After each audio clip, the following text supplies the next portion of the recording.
Good morning, Carroll County. I'm going to make an attempt this morning to delve into some energy issues and how they're affecting Carroll County citizens a little bit. I'm going to do my best to explain the commissioner perspective, which is my personal perspective. It's in the news a lot lately. I'll start off with the fact that it is a very hot summer, so people's electric bills are generally increasing. Record heat, a lot of humidity. And if you're paying attention in the news, you're seeing a bit of a back and forth now between PJM and a lot of the General Assembly and the governor. And the governor's recent legislation and history of legislation, really a lack of energy policy that has really put us in this situation. So I'll start off with PJM because I'm trying to dissect everything, and I just want to make sure people understand that it's not complicated, but it's important to really pay attention to all the players. So you've got PJM. Up until recently, and you can go to their website, they were touting the closures of coal burning and oil burning energy facilities. It was something that they were touting. I'm not going to say they were cheering it on, but it was certainly something they haven't had an issue with in the Mid-Atlantic region. At the same time, they're telling us that MPRP, the 70-mile line of transmission wires that are now going through people's property, we've seen the recent legal action that allows people to survey private property without the owner's permission. They've been saying that MPRP is needed to lower people's energy bills. I'm not going to call them liars, but I have not seen that written anywhere. That does not exist, and that is certainly not the case.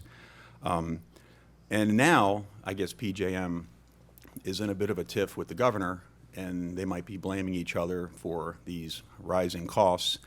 And what, if you believe the hype, could result in brownouts at some point where people are losing energy or having to conserve energy. Of course, then you've got the issue of solar and wind energy in the state of Maryland.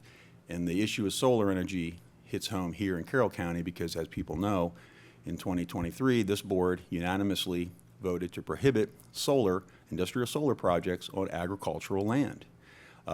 We are now being usurped. Our home rule on that is being usurped. The Public Service Commission is supposed to be an independent body. I believe that, but it is not independent of the state of Maryland. It's not independent of the government. So what's happening now is these solar projects are being implemented on agricultural land. The most egregious example of that is what's happening in Fannie Dorsey Road down in my district, where you've got two industrial solar projects within about a mile and a half apart. And it's tragic.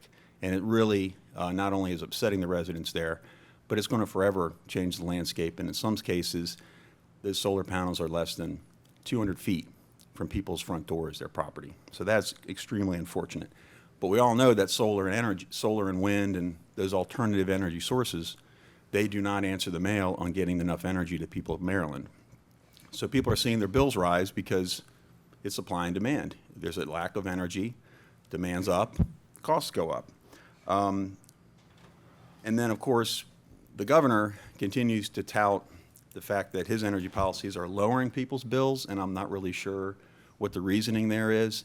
I'm particularly alarmed by the fact that he and the Democrats that run the General Assembly continue to say that they just want to give people choices. Okay. People want lower energy bills. That's what they want as a choice.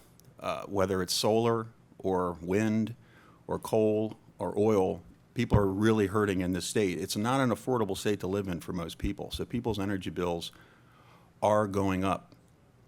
And it's particularly egregious when you consider that these solar industrial projects that are being forced on agricultural land are being considered community solar.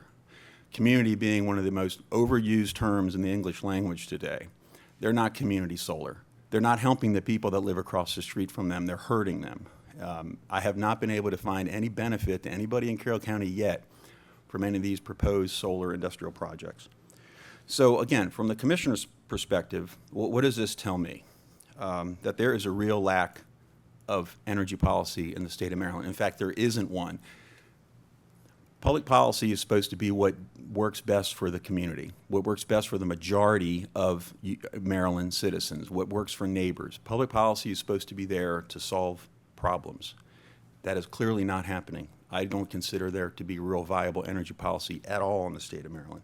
I also consider it to be a serious lack of leadership that nobody in Annapolis seems to care that people's energy bills are in fact rising.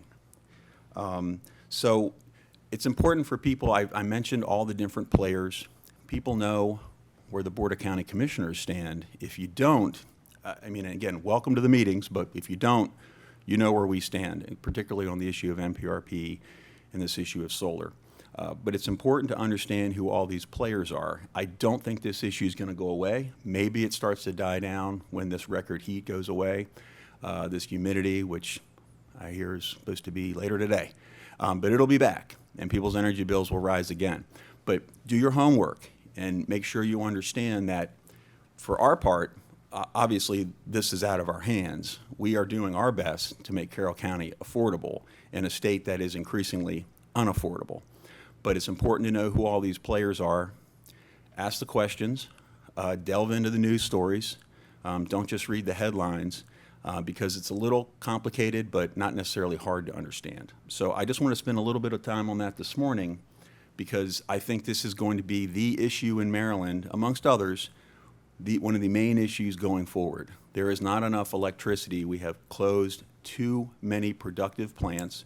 We don't want to look at nuclear, which I feel is a viable alternative, and people are going to suffer. And just saying you're going to help people pay their energy bills is not enough. That is never a real solution. We need to make things affordable in Maryland, and it starts with energy. And that's all for me. Thank you.